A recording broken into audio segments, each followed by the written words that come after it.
अब देखो, धर्मराज युधिष्ठिर को जुआ खेलने का पाप नहीं लगा, जबकि प्रत्यक्ष पाप है जुआ खेलना।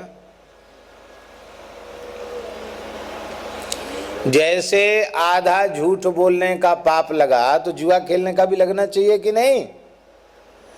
जुआ खेलने का पाप नहीं लगा, क्योंकि मातु पिता गुरु प्रभु की बानी, बिनहि विचार किए शुभ जानी। नहीं लगा।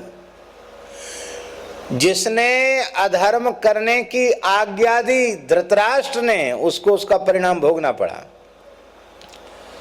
100 पुत्रों में से एक पुत्र भी जलांजलि देने के लिए, मुखाग्नि देने के लिए जीवित नहीं रहा, उसको भोगना पड़ा। लेकिन युधिष्ठिर को उसका पाप नहीं लगा।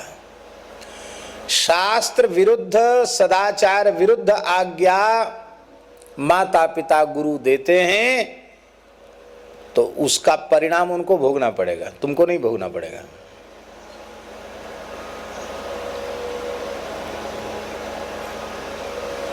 इसलिए कहा महाराज, धर्मस्य तत्वम निहितम गुहायाम। धर्म का तत्व तो कंदरा में छिपा हुआ है।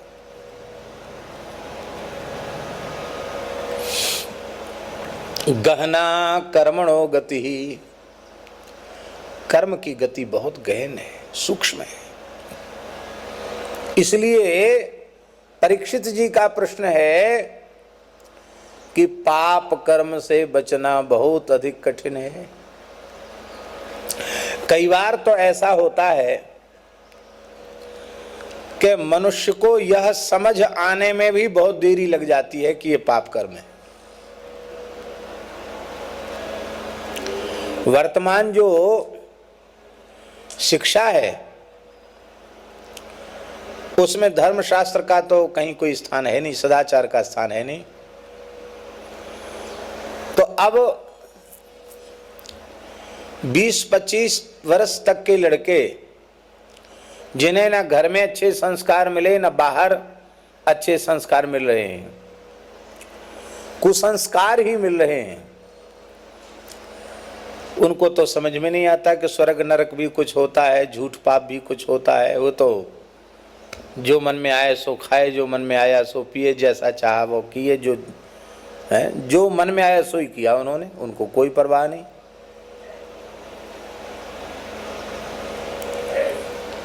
फिर बाद में जब सत्संग करते हैं तब उन्हें लगता है कि अरे हमने तो 20-25 वर्ष ऐसे ही बर्बाद कर दी। तब उनको लगता है। तो यह पाप कर्म हमसे बना, यह समझ आते आते भी बहुत विलंब हो जाता है।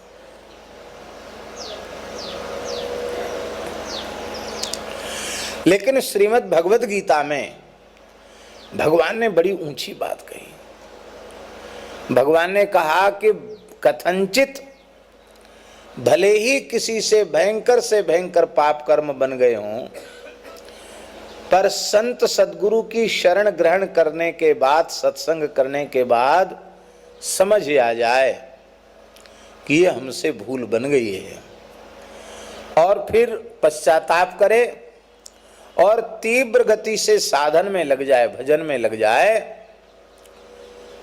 तो फिर उसको उन पापों का परिणाम नहीं भोगना पड़ेगा। भगवान कह रहे हैं अपिचेत सुदुराचारो, दुराचार नहीं सुदुराचार, अपिचेत सुदुराचारो भजते माम अनन्य भाग। अनन्य भाव से मेरा भजन करे तो साधुरेव समन्तव्यः सम्यक व्यवसितो ही सः।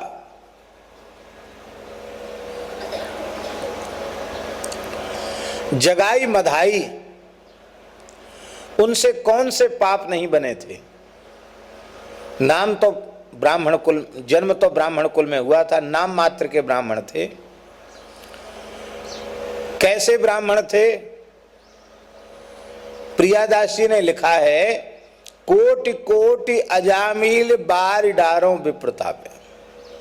ऐसे थे, करोड़ों करोड़ों अजामिल न्योछावर कर देने तो भी कमती है, इतने दुष्ट थे दोनों, जगाई और मधाई। पर श्रीपाद नित्यानंद प्रभु की कृपा हो गई, श्री नामाचार्य हरिदास ठाकुर की कृपा हो गई, और इन दो महत्पुरुषों के माध्यम से महाप्रभु जी की कृपा हो गई।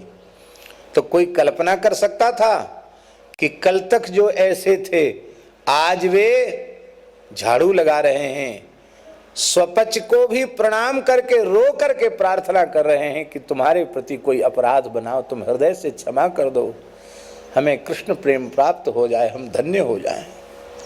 उनकी दीनता को देखकर बड़े बड़े लोगों के हृदय पिघलने लग जाते थे। महाप्रभु जी ने तो यहां तक कह दिया, इनके पूर्व पापों का स्मरण करके इनसे कोई घृणा करेगा, इनकी निंदा करेगा, तो वह भगवत कृष्ण प्रेम से वंचित हो जाएगा, उसको वैष्णवापराध लगेगा। आप सोचो,